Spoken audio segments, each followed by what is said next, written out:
পাগলিটি আকাশে তারা গুনত শুধু, রাস্তার খোলা হাওয়া লাগিয়ে শরীরে। শুধু রাতের পর রাত তারা গুনে যেত আপন মনে। ও কি জানতো স্বাতী, রেবতী, কীর্তিকাদের নাম? না জেনেও তো ভালোবাসা যায়। ওই ছিল এক পাগলি, আস্তাকুরের জঞ্জালে মাথা রেখে আষ্টে গন্ধ মেখে গায়ে, যে শুধু রাতের পর রাত তারা গুনে যেত।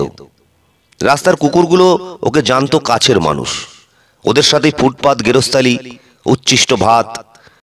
পাড়ার রকের কুকুরদের দৃষ্টিও ছিল তীক্ষ্ণ। যারা রাতে মিশে মিশে থাকে ওত পেতে তারা গোনা পাগলিদের অপেক্ষায়। একদিন মিশে থাকা কুকুরেরা এলো নিঃশব্দে। রাত তখন একটা, সুনসান এপারা ওপারা। কামড় বসালো যত্রতত্র, আঁচড় দিল গায়ে। পাগলি সেদিন আপ্রাণ খুঁজেছিল ধ্রুবতারা, মেলেনি। স্বাতী, রেবতী, কীর্তিকারাও মুখ ঢেকেছিল মেঘে। অসহায় পাগলি তবু মনে মনে তারা গুনেছিল। আঁচড় ক্ষত পৌঁছায়নি তার পৃথিবীতে।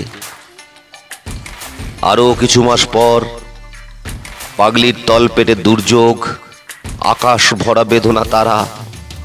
ফুটপাত জুড়ে সেই এলোপাথারি যন্ত্রণার সাক্ষী ছিল শুধু রাস্তার কুকুরগুলো, রকের কুত্তারা নয়। তারপর সেই দিন এলো।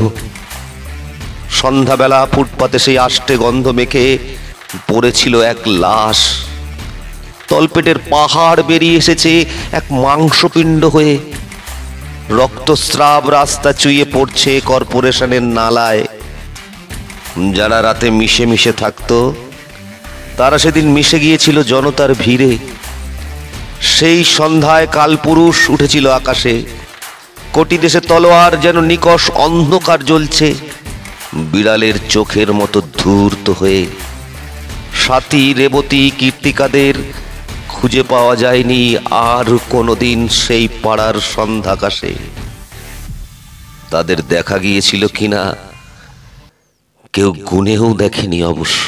জীবন মরণের